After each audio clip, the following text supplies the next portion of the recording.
Alléluia. Hein, on a vécu un temps de louange extraordinaire ce matin ensemble.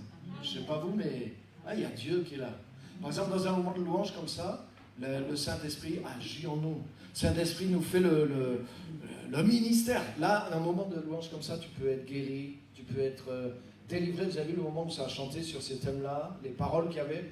Vraiment, c'est le Saint-Esprit qui agit et qui parle. Dans un moment comme ça, attends pas, tu n'as pas besoin, tu ne recevras pas plus parce que Benny Hinn va venir prier pour toi. Dans un moment comme ça, je te garantis, c'est la vérité. Il y a l'Esprit de Dieu qui est là et on doit apprendre à se relier à ce que Dieu fait. On doit apprendre à croire dans ce que Dieu fait et à recevoir ce que Dieu fait. Alléluia. Et je suis sûr que certains ont été guéris, délivrés même pendant les moments de louange qu'on a eu ce matin. Et en tout cas, tu peux le recevoir d'une manière facile. Amen. Le thème de mon message ce matin, c'est la foi du chrétien est spéciale. La foi du chrétien est spéciale. Il y a plusieurs personnes qui ont le mot foi, qui ont la foi. On parle de la foi ceci, de la foi cela. Mais la foi du chrétien est spéciale. La Bible dit, tu sais que la Bible dit elle-même que le diable lui-même a la foi. C'est écrit. Par exemple, c'est Jacques qui dit ça. Il dit, tu crois qu'il y a un seul Dieu? Tu fais bien. Mais les démons le croient aussi. Et je dirais même plus, les démons le savent. Ils ne peuvent pas abandonner la foi, quoi. Ils ne peuvent pas dire, j'arrête de croire en Dieu. Ils savent que c'est vrai. Ils connaissent la vérité. Donc ils ont une certaine croyance, ils ont une certaine foi. Mais la foi du chrétien est différente, j'espère en tout cas que celle des démons, non? Ah ouais, il y a une personne qui est avec moi, amen. Non, la foi du chrétien est spéciale. Et je voudrais vous montrer en quoi, quelques points en tout cas, en quoi notre foi doit être spéciale. Vous êtes avec moi ce matin? Amen. Alléluia. Et je voudrais vous montrer juste deux points ce matin. J'ai juste 2 points. Dans ces petits points, il y a des choses dedans. Mais je voudrais juste partager 2 points avec vous ce matin. En général, même si la définition biblique de la foi est une ferme espérance des choses qu'on espère. Donc cette foi, elle est comme tournée vers l'avenir quelque part. En général, la foi, elle se tourne vers un objet qu'on attend, vers quelque chose qu'on espère recevoir et qui n'est pas encore là. Ou notre foi se tourne aussi vers les choses qui ne sont pas visibles, mais qui existent déjà. La foi c'est la démonstration des choses qu'on ne voit pas. Donc la foi te sert à connaître l'invisible. On est d'accord avec ça? Mais quelque chose qui est spécifique à la foi chrétienne, c'est que la foi du chrétien doit être tournée aussi vers le passé. Non pas vers mon passé, mais vers le passé de ce que Jésus-Christ a accompli pour nous. Et ça, c'est tellement, tellement, tellement important. Beaucoup de choses que le chrétien attend dans son avenir sont déjà déposées dans le passé. Beaucoup de choses que le chrétien espère vivre dans son expérience sont déjà déposées dans un compte, dans le passé, et qui est déjà accompli parce que Jésus-Christ a déjà réalisé lui-même. Vous vous rappelez une des dernières paroles de Jésus sur la croix? Ça a été « tout est accompli ». Amen. Tout est accompli. Donc ça veut dire qu'il y a quelque chose qui existe déjà. Il y a quelque chose qui est déjà là dans le passé. Il y a quelque chose que Jésus-Christ a déjà amené, a déjà pourvu pour nous. Alléluia. Les prophètes de l'Ancienne Alliance, toute leur foi était tournée vers l'avenir. Et la Bible dit que l'Esprit de Dieu en eux attestait que les choses dont ils étaient les messagers n'étaient pas pour eux, mais étaient pour des temps qui devaient venir. Et ils avaient une vision prophétique parce qu'ils savaient que quand le Messie viendrait, il accomplirait toutes les promesses. L'apôtre Paul dit qu'en Jésus-Christ, il y a le oui à toutes les promesses de Dieu. Ça veut dire qu'il n'y a pas une promesse que Dieu a faite dans l'Ancien Testament, dans l'Ancien Temps, qui n'ait pas été accomplie en Jésus-Christ. Il n'y a pas une chose que Dieu t'a promise et que tu es en droit d'attendre qui n'ait pas déjà été accomplie en Jésus-Christ. Il y a déjà un oui, il y a déjà un amen qui a été donné par l'œuvre de Jésus-Christ. Pas juste en parole, mais par l'œuvre de Jésus-Christ. Et c'est pour ça que la foi du chrétien est spéciale, parce qu'elle n'est pas orientée simplement vers l'avenir, mais elle est enracinée dans le passé. Et tu dois, et je dois, connaître et explorer ce que Jésus a déjà accompli pour moi. Alléluia. Parce que, des fois, c'est difficile d'avoir la foi dans quelque chose qui peut-être va arriver. Mais c'est pas difficile de croire dans quelque chose qui est déjà un événement passé. Par exemple, moi, je crois que je suis né. Il y a des gens très intelligents et qui deviennent tellement intelligents. Par exemple, moi, quand j'étais à l'école, on m'avait appris Descartes. Descartes, il doutait de tout, quoi. Et il s'est même amené à douter de sa propre existence. Donc là, calme-toi, prends un cachet, fais une bonne nuit, regarde un film et puis demain, ça ira mieux.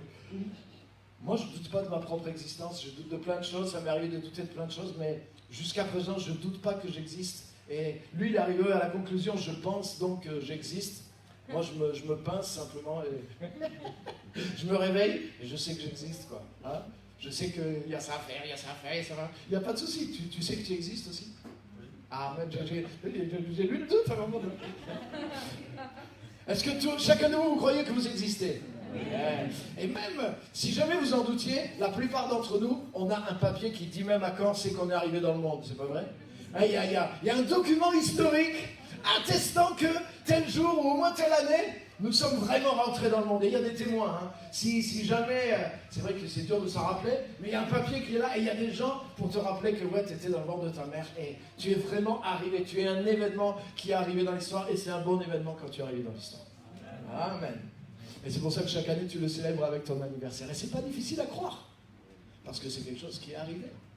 Et ce quelque chose qui est arrivé a des conséquences dans ta vie aujourd'hui. Même ceux qui sont partis, qui sont plus là, qui sont défunts, nous savons qu'ils ont existé, nous avons leur date de naissance, leur date de départ de cette planète, nous avons des choses qui attestent comme quoi ils sont venus, et c'est pas difficile à croire que cette personne a été parce qu'il y a des événements dans le passé qui l'attestent. Alléluia. Et je voudrais t'aider. Et je voudrais te montrer que Dieu est venu à notre secours en tant qu'enfant de Dieu. Parce que la majorité de ce qui doit être notre foi vient de ce que Jésus a déjà accompli dans le passé. Et c'est quelque chose qui est sûr. C'est quelque chose sur lequel tu peux t'enraciner. C'est quelque chose sur lequel tu peux compter. Tout ce que Jésus a accompli pour nous, en mourant et en ressuscitant, c'est quelque chose qui a été accompli, sur lequel je peux m'appuyer, me fonder et dont je peux avoir le bénéfice. Alléluia. Amen. Donc, la foi du chrétien est spéciale parce qu'elle se tourne vers le passé et elle repose sur sa connaissance du passé, de ce que Jésus a accompli. Je voudrais lire quelques versets avec vous dans Colossiens chapitre 1, les versets 12 à 14. Colossiens 1, versets 12 à 14.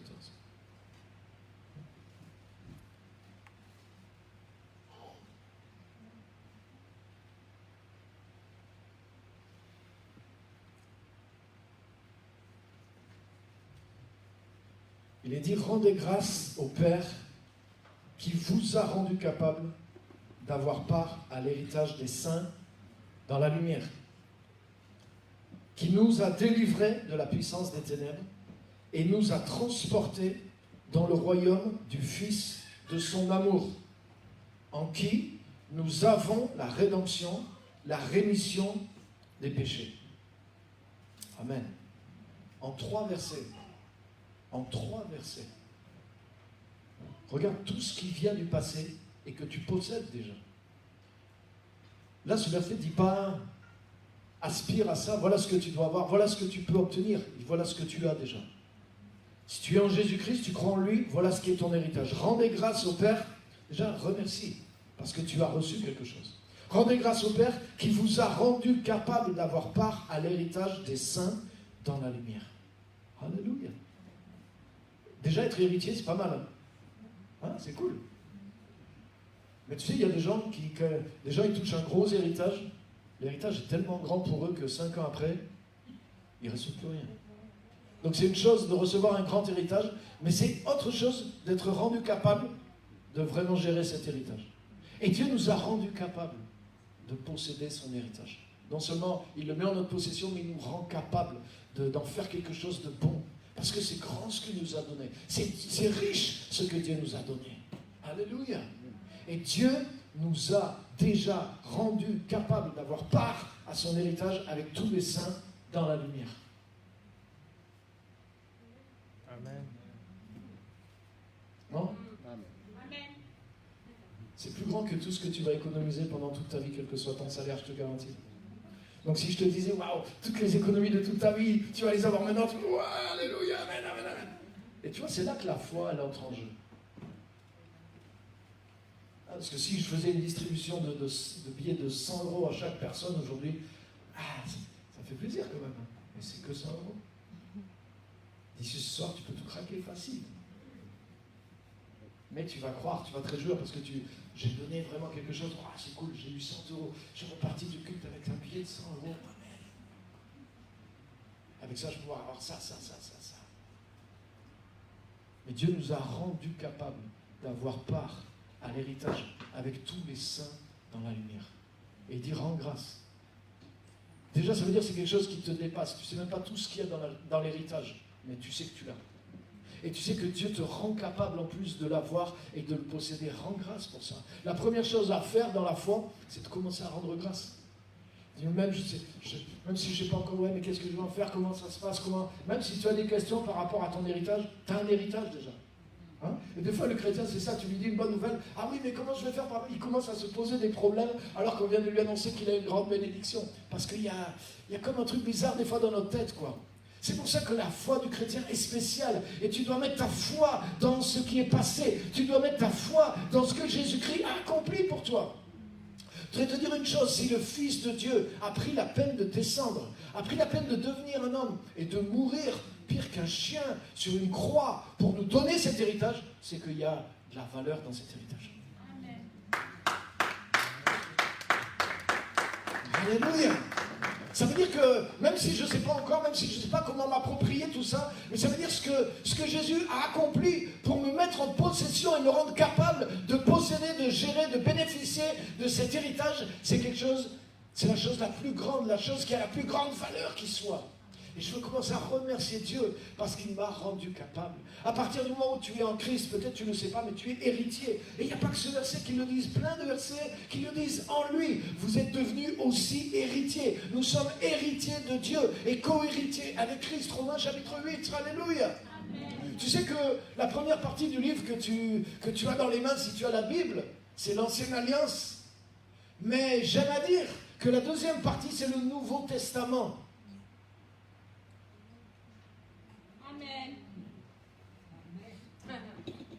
Et c'est pas la même chose.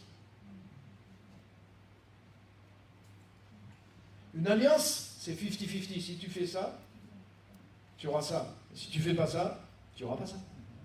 Mais un testament, pour que tu sois bénéficiaire d'un testament, il suffit que la mort du testateur soit constatée. Vrai ou faux? Tu peux être le pire de tous. Si tu es le fils du tel, tu hérites. On ne demande pas ta valeur. Si celui qui te lègue est bien mort, c'est ça qu'on va vérifier.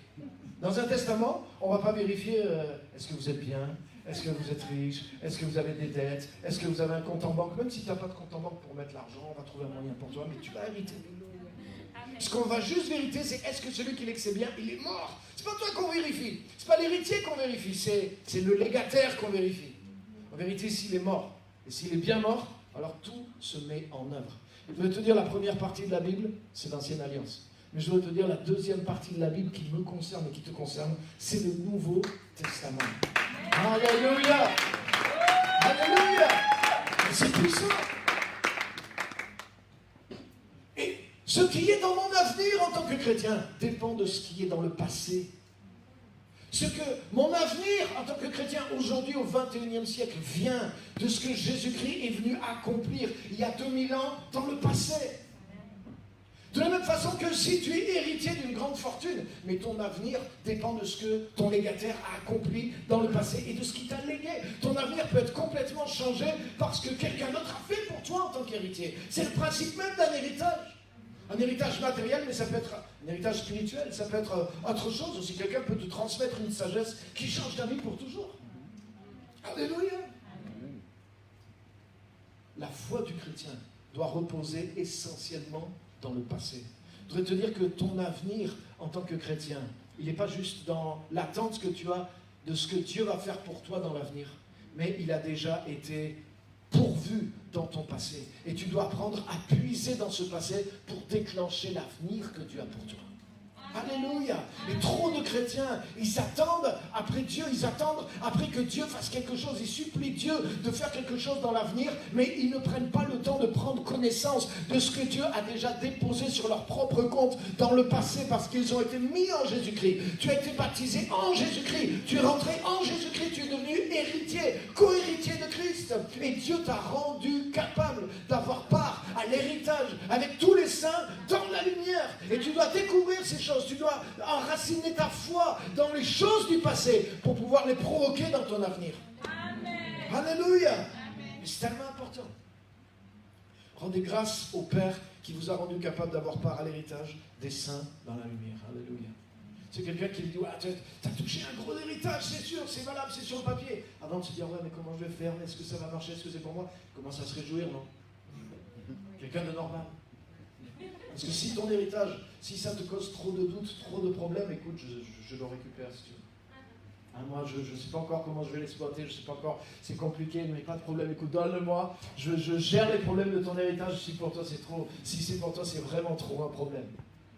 Alléluia.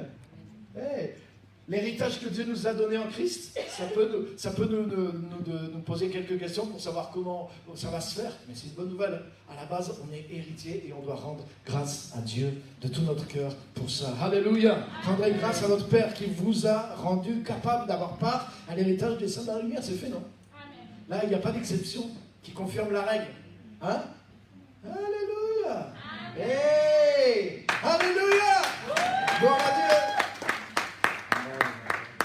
Verset 11, la suite.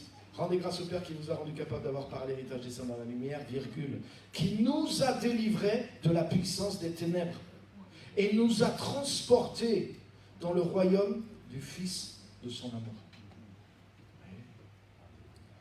Il nous a délivrés de la puissance des ténèbres. C'est écrit au passé, non? Donc c'est quelque chose qui est accompli ici. Quand tu es en Christ, tu as été délivré de la puissance des ténèbres et tu as été transporté dans le royaume du Fils de son amour. C'est pas toi qui l'as fait. Qui c'est qui peut se transporter du royaume des ténèbres dans le royaume du Fils de Dieu? C'est impossible. Personne ne peut faire ça. Il y en a un qui a fait le chemin inverse, c'est le diable. Lui, il a été viré du royaume de la lumière et c'est ça qui a créé même le royaume des ténèbres. Parce que c'était un lieu qui n'existait même pas. C'est pour ça qu'il n'y a pas de vie. C'est pour ça que les démons sont mal à l'aise quand ils sont dans le vide. Parce qu'ils sont même dans un endroit que Dieu n'a pas créé. Ils sont dans le non-être, ils sont dans le non-existant, ils sont dans les ténèbres du dehors. C'est dans un espace que Dieu n'avait même pas voulu. Et ils ont comme créé cet espace bizarre là. Mais comment tu fais pour aller de là à revenir dans la lumière? Par toi-même? Mais c'est impossible. Les amis, nous sommes nés dans les ténèbres. Nous sommes nés pécheurs. Nous étions tous dans les ténèbres. Mais quand nous sommes venus à Jésus-Christ, lorsque nous avons cru en lui, lorsque nous sommes entrés en lui, lorsque nous sommes passés par lui, qui est la porte, Dieu nous a pris. La Bible dit que Dieu nous a arrachés. Il est dit qu'il nous a arrachés au présent siècle mauvais. Et il nous a transportés. Et il nous a transplantés dans le royaume du Fils de son amour. C'est par Dieu, la Bible dit, que vous êtes en Christ. C'est par Dieu que vous êtes en Christ. Et quand tu t'es converti, toi tu vois ce que tu fais, tu vois tes efforts, tu es venu vers cette porte-là. Mais il y a l'action de Dieu, l'action du Saint-Esprit qui t'a pris et qui t'a transporté dans le royaume du Fils de son amour. Tu es venu en Christ, et en Christ tu es rentré dans une œuvre accomplie et tu es passé au travers d'une porte qui t'a amené dans le royaume de Dieu. Alléluia. Amen. Alléluia. Alléluia. Amen. Maintenant, je vous pose la question, comment ça se fait qu'il y a des pasteurs qui vendent aux chrétiens pendant des mois et des années des séminaires de délivrance et de délivrance et de délivrance et de délivrance et de délivrance et de délivrance, et tu passes ta vie en tant que chrétien à être délivré? Excuse-moi, il y a un problème. Tu sais qu'est-ce que ça veut dire? Ça veut dire que tu ne comprends pas ce que Jésus a fait pour toi. Ce n'est pas les hommes qui vont te délivrer. Tu peux aller d'homme de Dieu en homme de Dieu. Comme avant, tu peux aller de gourou en féticheur. Comme tu allais de guérisseur en guérisseur. Ici, là, dans la région dans laquelle on est, en Auvergne, ici, c'est bourré de gens comme ça. C'est bourré de guérisseurs, c'est bourré de magnétiseurs. Et quand tu commences à mettre le pied là-dedans, tu en as pour toute ta vie aussi. Parce qu'ils t'enlèvent un truc, mais ils te collent un autre truc. Et tu sais qu'il y en a qui le savent. J'ai écouté quelqu'un qui parlait d'un guérisseur qui s'est converti. Et le gars, il a parlé après qu'il s'est converti. Il a dit ceci: il y a des gens, j'enlevais certains trucs qu'ils avaient sur eux, mais je leur mettais un autre truc dessus. Et ils le savaient volontairement qu'ils faisaient ça. Donc ils enlevaient, t'arrivais avec de l'asthme, ils enlevaient l'asthme. Mais 3 mois après, tu revenais avec la tuberculose, par exemple. Et tu disais, ah, ça a marché, donc je vais revoir le guérisseur, ou je vais revoir un autre pour qu'il puisse m'enlever ça. Et tu sais, comme ça, et tu vas de gourou en gourou, de guérisseur en guérisseur, mais de problème en problème, et tu t'enfonces dans des liens occultes.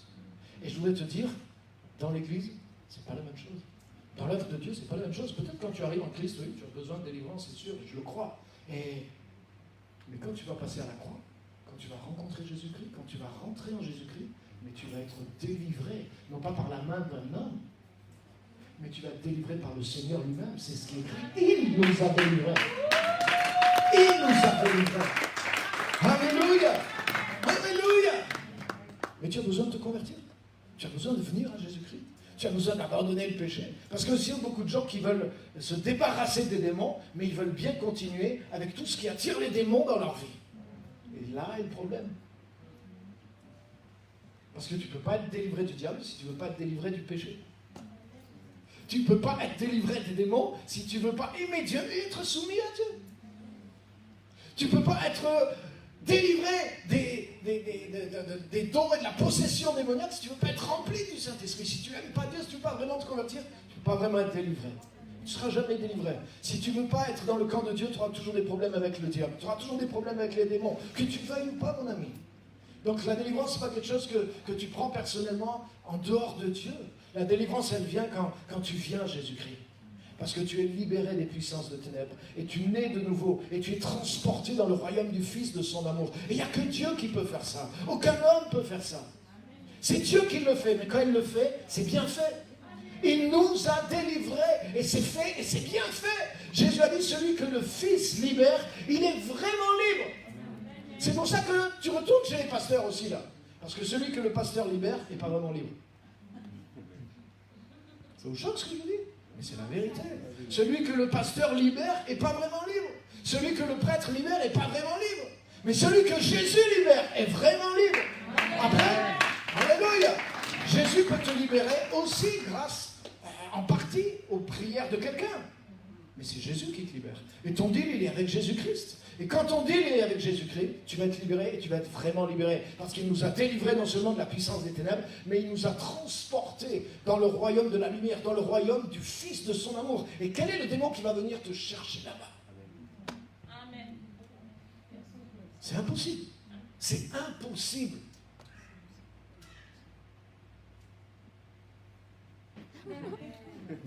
Alléluia. Amen. Tu peux être tranquille. Quand tu es bien assis en Christ, quand tu as vraiment donné la vie à Jésus, quand tu t'es vraiment converti, mais tu as la victoire sur la puissance des ténèbres. Tu as la victoire sur les démons. Et tu dois mettre ta foi, non pas dans ce que tu vois, mais tu dois mettre ta foi dans ce qui est écrit. Alléluia.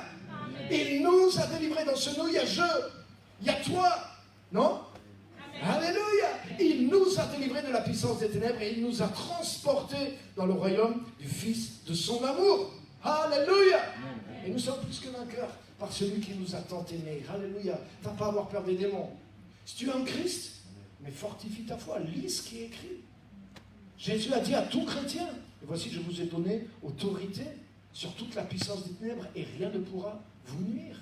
Prenez le bouclier de la foi avec lequel vous pourrez éteindre tous les traits enflammés du malin. Ça veut dire que même si des fois les chrétiens, oh là là, il y a des attaques là, je vis des attaques en ce moment. Oh là là, j'ai des attaques, je suis attaqué. Mais sors ton bouclier alors. Amen. Sors ton bouclier.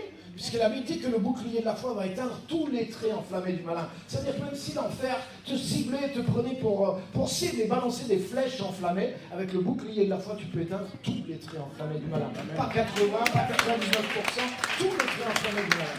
Et tu n'as rien à craindre. Ah oui, mais j'ai fait un rêve la nuit. Mais tu crois dans la parole de Dieu ou tu crois dans tes rêves? Amen. Dans un rêve, j'ai vu un truc avec des grandes dents, il venait, il me mangeait. Alors, pasteur, vous pouvez prier pour moi parce que je crois que je vais me faire dévorer. C'est le signe que... Mais tu vois, comme les chrétiens, des fois, sont prompts à croire même dans un rêve, quoi. Et pourquoi tu ne crois pas Colossiens 1,12 plutôt que croire dans le rêve? Hein? Est-ce que la Bible dit, croyez dans vos rêves? La Bible dit, Dieu peut parler dans des rêves, c'est vrai. Mais tous tes rêves ne sont pas Dieu qui te parle. Par contre, la Bible dit, crois dans la parole de Dieu. Donc si mon rêve dit le contraire de la parole de Dieu, c'est la parole de Dieu qui va primer sur moi. Amen. Et même si Dieu me parle par un rêve, et que ce rêve semble vouloir dire ça, il ne peut pas dire autre chose que ce que la parole de Dieu dit. Donc c'est que je ne comprends pas bien le rêve. Comme l'apôtre Pierre, quand il a eu la vision, c'était bizarre. Hein, Dieu lui dit, tue des animaux impurs et mange-les. Pour un juif, c'est anti-biblique. Hein, les viticons, tu ne dois pas manger les bestioles. Donc lui, comme Pierre, réfléchissait à la vision. Parce que la vision semblait contredire la parole de Dieu, donc il a dit, il y a une explication. Heureusement, il n'a pas été chercher des lézards et des escargots et dire, je vais les manger, parce que c'est pas ça que Dieu était en train de lui dire. Dieu voulait lui parler symboliquement. Mais dans le symbole, quelque chose était contradictoire. Dieu ne lui disait pas de manger des animaux impurs, littéralement. Dieu voulait lui dire, il faut que tu ailles chez les païens que tu considères comme impurs. Mais ils ne sont pas impurs. Ce que j'ai considéré comme pur, ne le considère pas comme impur. Dieu était en train de lui parler d'une manière symbolique. Mais il a réfléchi. Il ne s'est pas mis à aller prendre des lézards et accomplir littéralement la vision qu'il avait. Ce n'était pas un rêve. Hein. C'était une vision, c'était midi. Il n'était pas en train de faire une sieste. Il était sur la terrasse, il priait, et paf, il a vu quelque chose dans l'esprit. Donc c'est encore différent d'un rêve. Mais tu as vu comment il a géré ça? Et c'est après qu'il a compris par rapport à tout ce qui lui est arrivé. Est-ce que vous êtes là? Alléluia. La parole de Dieu, tu n'as pas besoin de couper les cheveux en quatre. Si elle te dit que tu as été délivré, si elle te dit que tu as été transporté dans le royaume du Fils de son amour, mais c'est que tu peux le croire. Et tu dois enraciner ta foi dans le passé. Si tu enracines ta foi dans le passé qui a été accompli pour toi en Jésus-Christ, ça va changer ton présent et ça va changer ton avenir. Ça, je te le garantis à 100%. Amen. Alléluia. Hey. Verset 14. En qui nous avons la rédemption, la rémission des péchés. On a la rédemption en Jésus. On a la rémission des péchés en Jésus.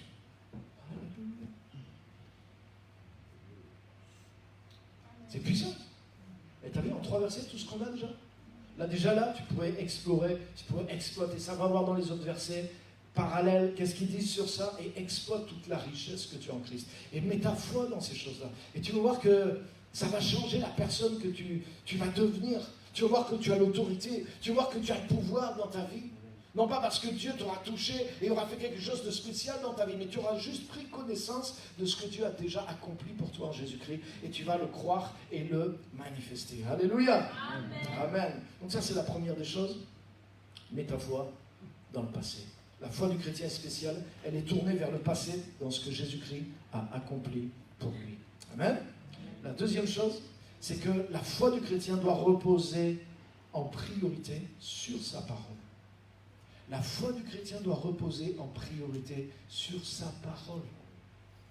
Beaucoup de chrétiens sont ébranlés dans leur foi ou sont fragiles dans leur foi parce qu'ils attendent de voir pour croire. Et ils sont ébranlés quand il y a des événements qui arrivent qui ne correspondent pas à leurs attentes. Je voudrais te dire que dans la vie, même en tant que chrétien, il y a plein d'événements qui arrivent et qui ne correspondent pas à tes attentes. Il y en a qui correspondent à tes attentes et à ta foi. Et tu dis gloire à Dieu, mais ta foi ne repose pas sur le nombre de bonnes choses qui te sont arrivées. Parce que si ta foi en Christ et dans le Seigneur repose sur les choses qui t'arrivent conformément à ce que tu penses être les promesses et la volonté de Dieu, alors à chaque fois qu'il va t'arriver des événements qui sont contraires, ta foi sera ébranlée. Oui, parce que tu as une foi dans les événements. Ta foi en Dieu dépend des événements. C'est toute l'histoire du livre de Job, par exemple. Toute l'histoire du livre de Job, elle est là. C'est-à-dire que tous les événements dans la vie de Job confirmaient ses croyances. Il était juste, Dieu le bénissait. Il était juste, Dieu l'avait béni financièrement. Il craignait Dieu, Dieu avait béni ses enfants, Dieu avait béni sa famille. Il n'y avait personne qui soit, il était un des plus riches sur la terre et il était l'homme le plus juste qui soit sur la terre. Donc lui, il croyait que si tu sers Dieu, tu es béni. Et effectivement, ça se vérifiait dans sa vie. Tu sais quoi, le diable Dieu a défié le diable en réalité par rapport à Job. Et le diable a dit, est-ce d'une manière désintéressée que Job te sert? Tu lui as tout donné. Mais reprends-lui toutes les bénédictions. Et il te maudira en face. Dieu dit, ok, prends-lui tout ce que je lui ai donné, toutes les bénédictions. Et en un jour, Il a perdu sa fortune, ses enfants, etc., etc., etc. Qu'est-ce qu'a dit Job? Dieu a donné, Dieu a repris, que Dieu soit béni. Vous savez, l'épreuve a été plus loin. Le diable a dit, ah oui, d'accord, j'ai perdu la première manche, mais j'espère gagner la deuxième. Maintenant, touche à sa santé. Peau pour peau. En fait, c'est un égoïste. Tout ce qu'il a perdu, ça ne le concerne pas. Mais touche-le lui. Si lui, il est malade, si lui, il souffre, il va te renier en face. Dieu lui dit, ok, je le mets entre ta main, juste la seule limite que tu ne peux pas atteindre, tu ne peux pas le tuer. Donc ça veut dire que le diable a été jusque-là. Et c'est vrai, il était presque mort. Et il avait des infections partout, on pourrait dire aujourd'hui cancer de la peau, je ne sais pas ce qu'il avait. Il souffrait tellement, il se grattait avec des tessons de bouteilles, ça dit. Et il a vraiment tout perdu, hein, matériellement, etc., etc. Il lui restait juste le fil de sa vie. Et là même, sa femme vient vers lui et elle lui donne le pire conseil. Vas-y, renie Dieu et meurs. Wow. Merci pour ton encouragement. Et qu'est-ce qu'il lui dit? Tu parles comme une femme insensée. Nous recevons de Dieu le bien, nous recevons de Dieu les bénédictions, on est reconnaissant. Et maintenant qu'il m'arrive des mauvaises choses, je vais renier Dieu? Certainement pas. Dieu a donné, Dieu a repris, que le nom de l'Éternel soit béni. Et il est dit dans toutes ces choses, Job ne pécha point par sa bouche. Mais tu sais qu'est-ce que ça veut dire? Ça veut dire que la foi de Job n'était pas basée sur les événements qui lui arrivaient. Alléluia. La foi de Job ne dépendait pas simplement de ce qu'il pouvait constater de la bonté de Dieu dans sa propre vie. Je ne crois pas en Dieu à cause des bénédictions que j'ai vécues depuis que je suis chrétien. Non. Non. Il y en a. Bien sûr, c'est des témoignages, c'est des choses qui sont... Il y a des choses fortes, des choses surnaturelles, des choses où je sais que c'est Dieu qui a fait les choses. Et c'est plus ça qui m'édifie. C'est de voir que c'était la main de Dieu qui a provoqué ces choses. Mais ces choses en soi, j'en ai vécu des bonnes et j'en ai vécu des moins bonnes depuis que je suis chrétien. Mais ma foi n'est pas fondée sur simplement les choses qui m'arrivent ou les choses qui ne m'arrivent pas. Ma foi est fondée sur ce que Dieu a fait pour moi en Jésus-Christ. Pourquoi je sais que Dieu m'aime? Parce que Dieu m'a donné une belle femme et de beaux enfants et une belle maison? Non. Je sais que Dieu m'aime parce que Dieu a donné son Fils unique pour moi, alors que j'étais encore pécheur.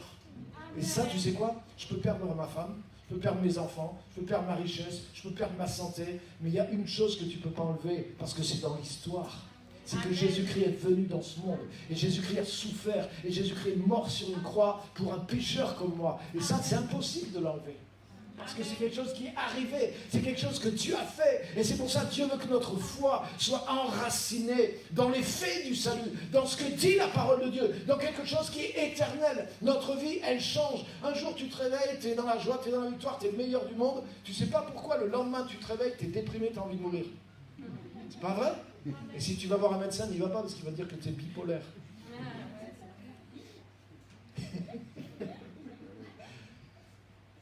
Et depuis que les ours polaires disparaissent, les bipolaires multiplient la surface de la Terre en tout cas. C'est la mode en vogue. Mais non, tu es juste un être humain et tu es changeant, tes émotions changent, ta manière de voir la vie change.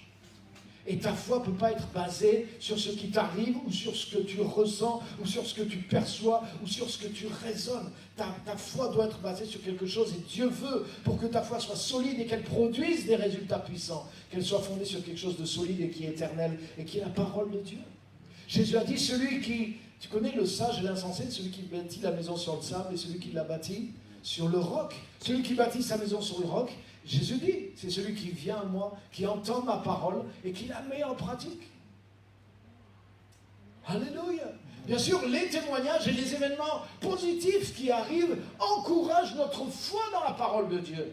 Mais elles sont au service de l'essentiel. Et l'essentiel, c'est notre foi dans la parole de Dieu.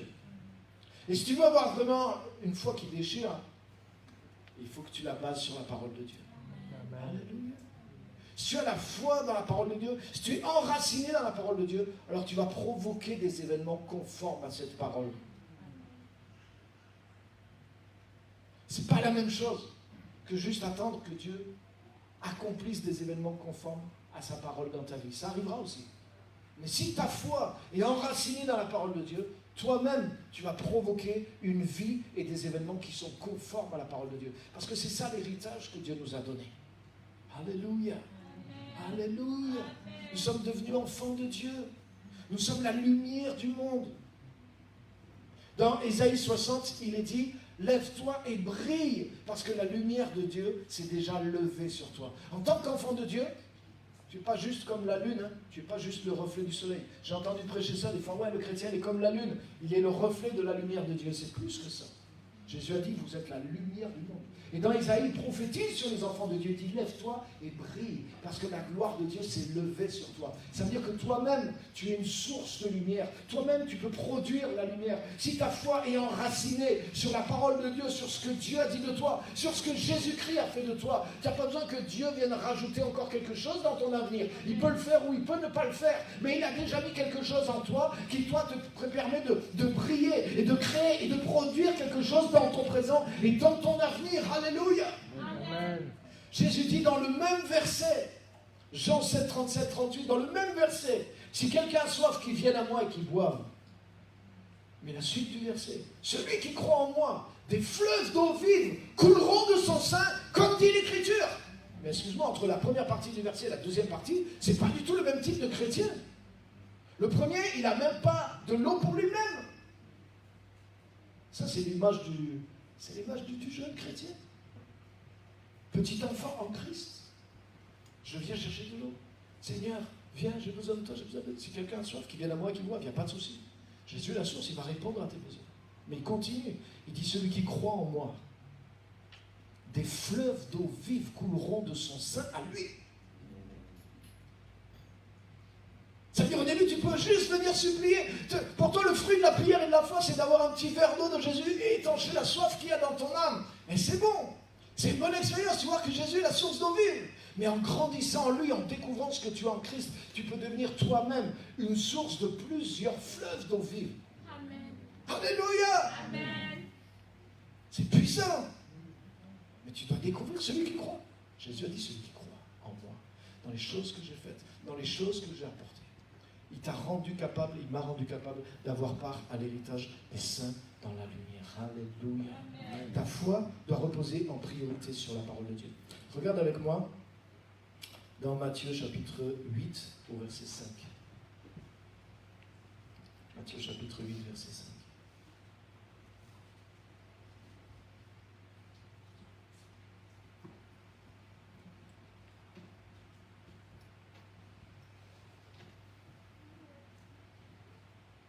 Des gens, Jésus a choqué beaucoup de gens, Jésus a étonné, Jésus a choqué, mais dans le bon sens.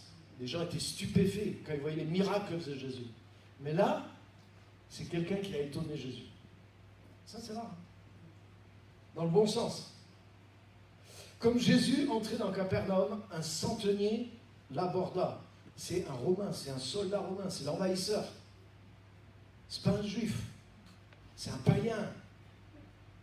Un chef de l'envahisseur, quoi, de l'ennemi. Hein, c'est un centenier, donc lui, il est chef d'une centaine de soldats. Donc il l'aborde et il le prie en disant, verset 6, « Seigneur, mon serviteur est couché à la maison, atteint de paralysie et souffrant beaucoup. » Jésus lui dit, « J'irai et je le guérirai. » Le centenier répondit, « Seigneur, je ne suis pas digne que tu entres sous mon toit. » Parce qu'il est païen, justement. Vous vous rappelez justement dans Acte 10, quand Pierre va chez Corneille, qui est un païen, c'est à cause de ça que Dieu lui donne la vision des animaux impurs. Parce que pour un juif, rentrer chez un païen, c'était se souiller. Et le centurion romain, il connaît tout ça. Et il dit à Jésus, mais je ne suis pas digne que tu rentres chez moi. Jésus lui dit, je vais venir chez toi, je vais le guérir. Il dit, non, je suis un païen. Je ne suis pas digne que tu rentres chez moi. C'est pour ça qu'il lui dit ça. Mais regarde ce qu'il lui dit. Mais dis seulement un mot et mon serviteur sera guéri. Car moi, qui suis soumis à des supérieurs, j'ai des soldats sous mes ordres. Je dis à un, va, il va. Je dis à l'autre, viens, il vient. Et à mon serviteur, fais cela, et il le fait. Après l'avoir entendu, Jésus fut dans l'étonnement. Et il dit à ceux qui le suivaient, je vous le dis en vérité, même en Israël, parmi ceux qui sont censés croire, je n'ai pas trouvé une aussi grande foi. Or, je vous déclare que plusieurs viendront de l'Orient et de l'Occident, seront à table avec Abraham, Isaac et Jacob dans le royaume des cieux. Alléluia. Ça veut dire que ce qui t'assure une place, qui t'assure que tu saisis les choses d'en haut, c'est la foi que tu as. Mais la foi qu'avait cet homme, elle n'était pas simplement dans la personne de Jésus, elle était dans sa parole. Il lui a dit, même si tu ne viens pas chez moi, du moment que tu dis va, pour moi ça suffit. Et Jésus était choqué. Jésus a dit, même en Israël, je n'ai pas trouvé une foi pareille. Il a dit, ok, qu'il soit fait selon ta foi. Et à l'heure même, son serviteur a été guéri. Cet homme, il n'avait pas simplement la foi dans la personne de Jésus, mais il avait la foi dans la parole de Jésus-Christ. Alléluia. Amen. Alléluia. Amen. Alléluia. Et ça, c'est tellement important. Si ta foi est basée sur la parole, tu vas accomplir des exploits et rien ne va t'arrêter. Le monde visible vient du monde invisible. Tout ce qui existe et qui est créé vient de la parole de Dieu. Donc ça veut dire qu'à la racine des choses visibles et tangibles, il y a la parole de Dieu et le monde invisible. Donc ça veut dire que la parole de Dieu est plus importante même. Ça veut dire que ce qui existe dépend de la parole de Dieu. Tout ce qui est venu à l'existence est venu de la parole de Dieu. C'est fort. Et tu sais quoi? En hébreu, le même mot qui veut dire parole veut dire chose aussi. Dabar, ça veut dire une parole, mais ça veut dire une chose, même un événement. C'est puissant. Ça veut dire que de la parole de Dieu sortent les choses, les objets, les choses tangibles et les événements, mais la source, c'est la parole de Dieu. Et il y a beaucoup de choses que tu attends, que tu espères, pour lesquelles tu pries en tant que chrétien, en tant que chrétienne, mais ces choses, leur origine est dans la parole de Dieu. Il y a des choses qui sont déjà dans le testament, qui a été consigné pour toi, et que Jésus a accompli pour toi. Et tu sais quoi? Les choses que Dieu nous a léguées par le testament, à travers la mort et la résurrection de Jésus, Dieu ne va pas venir dans l'avenir et faire un miracle par lui-même pour les accomplir, parce qu'elles sont déjà là. Et nous devons apprendre à les prendre, à les saisir. Quand tu es pardonné de tes péchés, ce n'est pas Dieu qui descend pour te pardonner. Tu saisis quelque chose que Jésus a accompli pour toi il y a 2000 ans en mourant sur la croix. C'est le moment où tu reçois le pardon. Toi, tu es pardonné. Et des fois, on dit, oui, ce jour-là, Dieu m'a pardonné. C'est une manière de parler. Mais si on veut être plus précis, ce n'est pas ce jour-là que Dieu t'a pardonné. Dieu n'est pas venu faire un miracle pour te pardonner ce jour-là. Parce que ça veut dire que si demain tu refais une bêtise, et que tu demandes pardon à Dieu, tu vas attendre que Dieu vienne te pardonner encore ce jour-là pour croire que tu as été pardonné. Je veux te dire que tu as déjà été pardonné pour la bêtise que tu n'as pas encore faite, parce que Jésus-Christ est déjà mort pour toi avant même que tu sois né et que tu aies déjà fait ta première bêtise. Amen. Donc ta foi dans ce qui est dans ton avenir vient de quelque chose qui est dans ton passé. Mais si tu connais la parole de Dieu, comme Jésus a dit, si vous demeurez dans ma parole, il a dit ça aux Juifs qui avaient cru en lui, donc ils avaient cru en lui. Mais Jésus dit, si vous demeurez dans ma parole maintenant, vous connaîtrez la vérité et la vérité vous rendra libre. La puissance vient quand tu découvres ce que dit la parole, quand tu découvres ce que Jésus a fait pour toi dans la parole. Si ta foi est fondée dans la parole, tu vas pouvoir créer l'avenir de Dieu pour ta vie aussi. Alléluia. Amen. Alléluia. Amen. Tu ne peux pas baser ta foi que sur les événements. Tu connais l'histoire du prophète Élie? Je termine avec cet exemple. Le jour où Élie lui-même a été le plus découragé, tu sais pourquoi il a été découragé? Pourtant, il venait d'accomplir une victoire extraordinaire. Il s'est affronté tout seul aux 450 faux prophètes de Baal, etc. Il les a défiés. Dieu a fait un grand miracle. Le feu du ciel est descendu, etc., etc. Donc il a dit, vous voyez, c'est l'Éternel qui est Dieu. Maintenant, chopez les prophètes de Baal, mettez-les tous à mort. Et c'est ce qui s'est passé. Sauf qu'il y avait la chef de tous ces prophètes qui était la reine Jézabel. Et elle était encore vivante. Et le lendemain, elle a fait envoyer un message à Élie. Elle a dit que Dieu, que les divinités plutôt, me traitent dans toute leur rigueur. Si demain, à la même heure, je ne te fais pas subir ce que tu leur as fait subir. Autrement dit, en termes clairs, d'ici 24 heures, tu auras une tête de moins, Élie. La tienne. Et tu sais quoi? Élie a eu peur. Comme quoi, une femme, c'est terrible quand même. Ces 450 bonhommes, il les a liquidés. Et juste une femme. Non, c'est peut-être pas que c'était que une. Il y avait tout ce qu'il y avait derrière elle, mais quand même. Et tu sais quoi? Il est parti. Il a marché dans le désert et il s'est tapé une grosse dépression. Et il a dit, Seigneur, je veux mourir. Je ne suis pas meilleur que mes pères. Attends, Dieu aurait pu dire, mais tu as vu tout ce que tu viens d'accomplir. Ça montre une chose, que si ta foi est basée sur les événements, même que Dieu te conduise prophétiquement, même que tu accomplisses de grandes choses, si ta foi est basée sur les événements, tu sais quoi? Un événement plus fort peut arriver qui renverse ce qui vient d'arriver. Et c'est ce qui est arrivé. Jézabel était plus forte que les autres. C'était elle qui les dirigeait derrière. Donc malgré qu'il avait vécu les 450, il a trouvé quelque chose qui était encore plus fort que lui. Et sa foi n'était pas prête pour ça. Donc il a eu peur. Et il a reculé, il n'avait pas la foi pour ça. Tu sais qu'est-ce que Dieu a fait? Dieu l'a laissé déprimer un petit peu dans le désert. Dieu ne l'a pas exaucé, hein, sinon il serait mort. Et pendant qu'il dormait, hein, quand tu déprimes, tu dors. Hein, tu dis, ouais, je regarde la télé, je reste dans mon lit, je mange des chips, voilà. Je reste sous ma couette, et si tu peux, tu restes dans ton lit, tu dors, tu parles plus à personne, tu éteins tout, tu fermes tout, et tu laisses le temps passer, tu espères que le temps va soigner ta dépression. C'est vrai ou c'est pas vrai? Et pendant qu'il dormait, tu sais quoi, il y a l'ange de l'Éternel qui est arrivé. Il a mis une cruche d'eau à ses côtés, et il a mis un gâteau qui était cuit sur une pierre, c'est écrit. Un gâteau qui était cuit sur une pierre. Et pour moi, ça me parle. La pierre, c'est Jésus-Christ.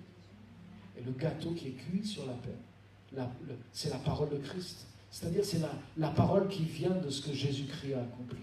L'homme ne vivra pas de pain seulement, mais de toute parole. Et ce gâteau que l'ange lui donne, il est cuit sur une pierre. C'est prophétiquement, c'est la révélation de ce que Jésus-Christ a fait. Et il lui dit, mange ce gâteau-là, parce que tu n'auras pas la force d'aller jusqu'au bout. Alléluia. Ce n'est pas juste les exploits que tu as accomplis en tant que chrétien. Parce que Dieu te conduit toujours de défi en défi. Ça veut dire les exploits que tu as accomplis, les choses vers lesquelles tu vas sont plus fortes. Les choses que tu vas renverser sont plus fortes que celles que tu as renversées. Donc si ta foi n'est basée que sur ce que tu as déjà vu accompli dans le passé, comment tu vas faire pour renverser ce qui est plus fort? Tu as besoin de manger la parole de Dieu. Alléluia. Amen. Je te dis quelque chose. La Bible dit, Jésus a dit, dans le monde vous allez avoir plein de tribulations, mais prenez courage, j'ai vaincu le monde. Il n'y a rien dans ce monde qui s'oppose à toi en tant que chrétien que Jésus n'a pas vaincu. Peut-être toi tu ne l'as pas encore vaincu, mais Jésus l'a déjà vaincu pour toi. Il n'y a rien qui te résiste en tant que chrétien, en tant que serviteur de Dieu, qui n'a pas été vaincu déjà par Jésus-Christ. Alléluia! Et ta foi pour affronter les choses qui sont devant toi, elle ne vient pas de « Ah oui, mais mon expérience dit ceci. Ah oui, il y en a qui ont essayé, ils ne sont pas arrivés. » Non, non, non. Ma foi, elle vient de ce que Jésus a dit. Il a dit « J'ai vaincu le monde. » La Bible dit dans Colossiens aussi que le diable, les démons ont été vaincus. Ils ont été livrés publiquement en spectacle et que Jésus a triomphé d'eux en mourant par la croix. Et il est ressuscité et il les a entraînés dans son triomphe, dans son cortège. Il les a humiliés en public. Il les a traînés devant tout le monde pour dire « Je les ai vaincus, j'ai vaincu le monde. Maintenant, vous pouvez aller et conquérir à votre tour. » Alléluia. Amen. Ma foi ne vient pas de la grandeur des choses que j'ai conquises. Elle vient de la grandeur des choses que Jésus a conquises. Alléluia. Et c'est pour ça que la Bible dit que celui qui est en toi, c'est pas juste Dieu, mais c'est Jésus-Christ. C'est l'esprit de Jésus-Christ. Il est déjà plus grand que celui qui est dans le monde. Amen. Donc tu ne dois pas craindre. Si tu regardes à tes défaites, tu as été vaincu des fois par des trucs du monde. Donc du coup, tu as la trouille et tu restes chez toi. Mais si tu regardes à ce que Jésus-Christ a fait, tu sais qu'il n'y a rien dans le monde que Jésus n'ait pas écrasé, que Jésus n'ait pas vaincu. Et si ta foi s'enracine et se développe dans la parole de Dieu, tu vas apprendre comment aller et écraser à ton tour les choses que Jésus a faites pour toi. Alléluia. Alléluia. C'est pour ça que la foi du chrétien spécial, elle est branchée dans le passé et elle est principalement nourrie et ressourcée par la parole de Dieu. Élie n'avait pas la force. Sa foi était dans les événements. Il a accompli de grands événements, mais quand des plus forts que lui se sont levés, il a perdu sa force. La solution était dans ce petit gâteau qui était cuit sur une pierre. Que la parole de Christ habite parmi vous abondamment. Alléluia. Ce que Jésus a accompli est différent de ce qui existait avant. Il y a quelque chose qui est en nous maintenant. Il y a quelque chose qui est en toi. Il t'a rendu capable d'avoir part à l'héritage des saints dans la lumière. Amen. On va se lever, on va terminer par la prière. Je voudrais qu'on acclame le nom de Jésus parce que c'est notre victoire est en lui. C'est lui notre victoire. Alléluia. Amen. Alléluia. Il n'y a pas d'événement supérieur à la croix. Il n'y a pas d'événement que le monde, le diable, la maladie puisse produire qui soit supérieur à la croix. Alléluia. Même la maladie physique. La Bible dit dans ses meurtrissures, nous avons été guéris. Des fois on dit, dans cette réunion, Dieu m'a guéri. Et je dois te dire, Jésus t'a guéri depuis 2000 ans en mourant à la croix. Est-ce que, comme tu reçois le pardon, tu peux recevoir la guérison. Au travers de ces meurtrissures, nous avons été guéris.